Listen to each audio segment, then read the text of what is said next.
मेरा सौभाग्य है कि इस चुनावी अभियान की शुरुआत यहां से हो रही है। आप मल विद्या के विज्ञानी हो, यहाँ के बड़े बड़े पहलवान हुए हैं, प्रसिद्धि हासिल की है, तो सामने वाले को चित कैसे करना है यहीं से सीखा जाएगा ना, यहीं से शुरुआत होगी। आपने चौधरी अजीत सिंह जी को भी करीब से देखा, चंदन ने वो पुरानी तस्वीरें, आज तो बहुत आसान हो गया, कोई फोटो एल्बम की जरूरत नहीं, उन्होंने अपने मोबाइल फोन पे ही मुझे दिखा दी पुरानी तस्वीर चौधरी साहब की आपके बीच की।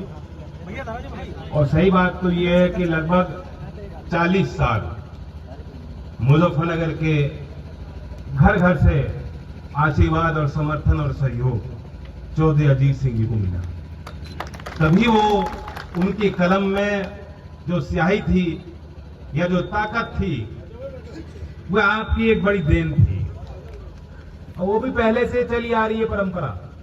उससे पहले भी आपने चौधरी चरण सिंह जी को पहचाना, उन्हें अपनाया और उनके साथ सुख में और दुख में उनकी पीड़ाओं को समझते हुए वो आपके लिए किन संभावनाओं के दरवाजे खोलना चाहते थे, उन बातों को समझते हुए आपने भरपूर उनका सहयोग किया था। तो ये सिलसिला तो पुराना चला आ रहा है, आपका मुझ पे पूरा हक है और मेरा भी आप तक कुछ अधिकार है। मानते हो कि नहीं मानते? क्यों, रिश्ते तो दोनों तरफ निभाए जाते, वो हमारा खून है, वो हमारा जज्बा है, वो हमारी परंपरा है, मैं भी निभाऊंगा। और मुझसे पहले वक्ताओं ने बहुत ही सुंदर तरीके से आपके तो दोनों हाथ खड़े करवाए, आशीर्वाद दिलवाया। अभी कोई प्रत्याशी नहीं है, प्रत्याशी कौन होगा इसका कोई मसला नहीं है। एकजुटता के साथ समाजवादी पार्टी के कार्यकर्ता हो, लोकदल के कार्यकर्ता हो, बाबा अंबेडकर को मानते हो, चौधरी चरण सिंह जी को मानते हो, सरदार पटेल जी को मानते हो, बाबू नारायण सिंह जी को मानते हो, सब लोग एक हैं और एकजुटता का परिचय देकर ही हम चित कर पाएंगे। जिनका आपको मुकाबला है वे बेहद होशियार लोग हैं, उन्हें कम मत आकिएगा। उन्हें मालूम था कि चुनाव तो होगा, लेकिन क्या कह रहे थे, नहीं नहीं तो नियम नहीं है, नियम में मालूम नहीं है, कानून में ऐसी कोई प्रावधान नहीं है। उन्हें मालूम था, वो तभी से चुनाव की तैयारी में लग गए। तो हमारे इस खतौली में लगभग 123 गांव हैं, 125 मान लो, छोटे मजरे होते हैं कभी, तो उनकी गिनती ना हो रही हो। 131 है जी, बढ़ गए, चलो 131 हो गए।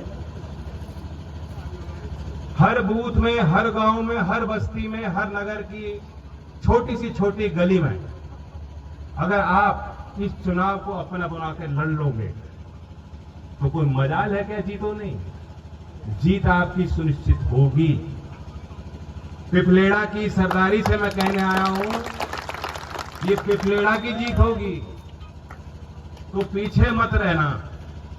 मैं भी 20 साल से राजनीति को देख रहा हूं, चुनाव लड़ा हूं, चुनाव जीता हूं, चुनाव हारा हूं, चुनाव लड़वाया है, चुनाव का विश्लेषण किया है, नतीजों के पीछे समझने की कोशिश की है। और एक पॉलिटिकल स्टूडेंट होने के नाते मैं ये जो विश्लेषण है आपको बताना चाह रहा हूं। खास तौर से होता तो सब जगह पूरी दुनिया में है, लेकिन भारत में राजनीति भावनात्मक मुद्दों पे ज्यादा हुई, और भावनात्मक जुड़ाव को हम और आप लोग ज्यादा अहमियत देते हैं।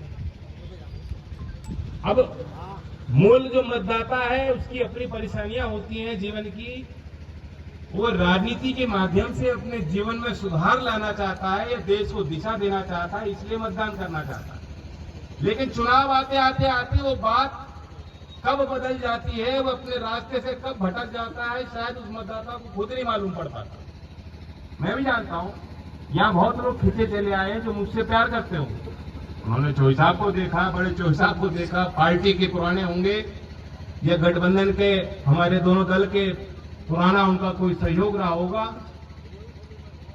तो आ गए। बहुत से ऐसे लोग यहाँ बैठे होंगे जिन्हें कोई मतलब नहीं मैं अच्छा करूं या बुरा करूं, वो फिर भी हमारा जहां मैं कहूंगा मतदान कर रहे, ऐसे हैं। लेकिन ये मेरी जिम्मेदारी बनती है कि विवेकपूर्ण मैं फैसले लूं कि आपका कभी अहित ना होगा। मैं अपने व्यक्तिगत स्वार्थ के ऊपर उठ के काम करूं। चौधरी चरण सिंह जी ने किया। कई बार वो ऐसी बात समाज में बोल देते थे जो उस समय उस दौर के सामाजिक चलन के हिसाब से कुछ लोगों को अटपटी लगती होंगी, और तभी नहीं, आज भी अगर वो जिंदा होते और आज भी उन बातों को कहते तो वो बहुत लोगों के लिए अनपैलेटेबल होती, डाइजेस्ट नहीं होती। जैसा कि अंतर्जातीय विवाह का उनका जो प्रस्ताव था वो जोड़ देते थे उस बात को। क्यों? तो उन्होंने कल्पना की थी कि समाज को बदलना है। समाज तब बदलेगा जब आपस के भेदभाव, आपस की दीवारें टूटेंगी। हम पहचानेंगे कि सिर्फ हम ही हम नहीं है, हम सर्वश्रेष्ठ नहीं है समाज में, हम एक हैं और हम जैसे सारे लोग हैं। और उनको जब तक हम एक धागे से पिरो के नहीं लाएंगे तो एक गुलदस्ता जो भारत है, ये भारत का एक गुलदस्ता, ये बन नहीं सकता, ये फूल नहीं सकता। तो उन्होंने कह दिया जो उनको लगता था सही है। सही को सही कहने में पीछे नहीं हटना चाहिए। बाबा साहब अंबेडकर जी भी मानते थे, उनकी कहावत भी है कि ऐसा समय अगर आए कि सही को सही कहने में आप डरें तो फिर तो ये गुलामी है। हम किसी के गुलाम नहीं।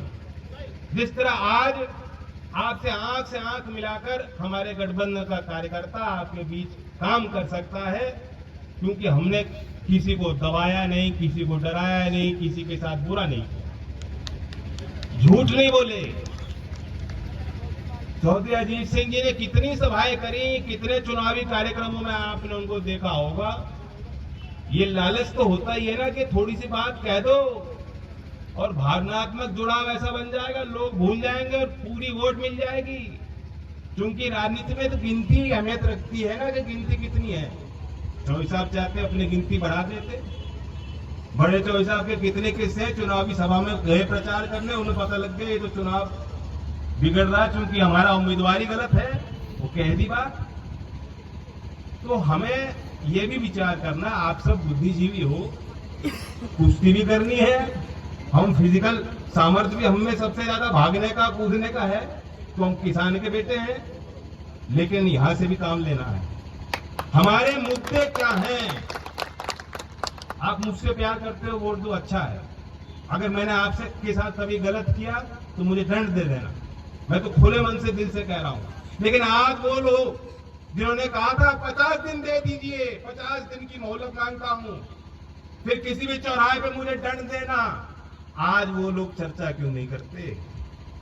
आज वो लोग क्यों नहीं कहते कि हमने गलत निर्णय लिया? जिम्मेदारी लेना। आज कोई जिम्मेदारी नहीं लेता। आरबीआई की रिपोर्ट आई है 2012 में 23,000 करोड़ का विलफुल डिफॉल्ट बैंकों के द्वारा हुआ। विलफुल डिफॉल्ट की परिभाषा होती है कि जानबूझकर जिस आदमी पे सामर्थ्य है, पैसा लेकर लौटाने का सामर्थ्य उस पे है, लेकिन जानबूझकर वो गबन करके पैसा खा रहा है। और सरकारी बैंकों से पैसा लोन लेकर मतलब आपके जेब से लोन लेने के बराबर, आपके पैसे पे गबन करने के बराबर है। ये पाप है, ये भ्रष्टाचार है। 2012 में 23,000 करोड़ का नुकसान हुआ और 10 साल में 2022 में वही आंकड़ा 2,40,000 करोड़ का पहुंच चुका है। और उसमें ज्यादा लोग वो नहीं है जिन्होंने 1 लाख रुपए का लोन लिया, नहीं, वो है जिन्होंने 100 करोड़ से ज्यादा का लोन उनके खाते में दर्ज है। 100 करोड़ से ज्यादा उन्होंने रुपया दिया। तो ये किन की मित्र मंडली है? मैं तो प्रदेश वालों को भी जिम्मेदारी नहीं दूंगा भैया। मैं कह रहा हूं जिम्मेदारी तो लो। ये किसकी कमी से हो रहा है? ये लोग तो बसते रहेंगे, कहेंगे नहीं नहीं ये मसला नहीं है, ये मसला नहीं है। हम पूछना चाहते हैं कि 2013 में क्या हुआ, तो जाके घुमा के सारी चीज भुला के इनसे पूछो पिछले वर्ष आपने सितंबर के महीने में गन्ने का भाव घोषित किया था कि नहीं किया था? अब 1.5 महीना हो चुका, उस तारीख से 26 सितंबर को पिछले वर्ष घोषित हुआ, अब तक इनसे गन्ने का भाव घोषित नहीं हो पा रहा। वहां की बात नहीं करना चाह रहे हो। और मैं चैलेंज देता हूं पिपलेड़ा के इस मंच से कि चुनाव करीब आ रहा है। सब लोग जान गए, किसान तो समझ गया कि इस बार भरना नहीं है, भरना होता तो चुनाव के इस दबाव में घोषित हो जाता। लेकिन अभी तक ये जो कांप रहे हैं लखनऊ में बैठे बैठे कांप रहे बाबा, क्यों घोषित नहीं कर रहे? मैं चैलेंज देता हूं कि 5 दिसंबर को तारीख है चुनाव की, जब तक वोट नहीं होती उससे पहले घोषित करो। लोगों को पता तो लगे। हमारा और कोई मुद्दा नहीं है, हम इसी मुद्दे पे चुनाव लड़ेंगे। गन्ने का अच्छा मूल्य दे दोगे तो किसान दूसरी निगाह से आपको देखेंगे। कोई गलत बात तो नहीं कह दी, इसी बात पे टिकाए ना चुनाव। मेरा काम ही है कि इस नाते उन पर कुछ दबाव बनाऊं, कुछ अच्छा मिल जाए इस बहाने। आपको क्या पता, इस बहाने अगर किसान को कुछ अच्छा मिल जाए, क्योंकि इनके विधायक 255 जिताए, एक कम हो गया, 254 हो गए। अब 254 से एक और बढ़ा के दोबारा 255 जिताने में आपको क्या मिल रहा है? क्या मिलेगा जनता को? इनके विधायक तो ऐसे फिर रहे जैसे खेत में आपके यहाँ सांड।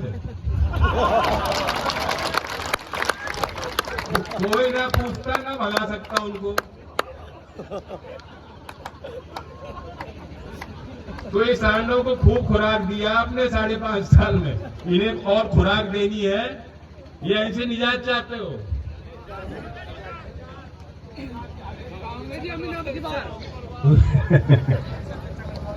तो सीधी सी बात है, रोक काट दो। हमारे मुद्दे तब जीतेंगे जब हमारा गठबंधन जीते। आपका दबाव तब काम आएगा। और इस 5 तारीख के चुनाव में या तो ऐसा विधायक बनाओ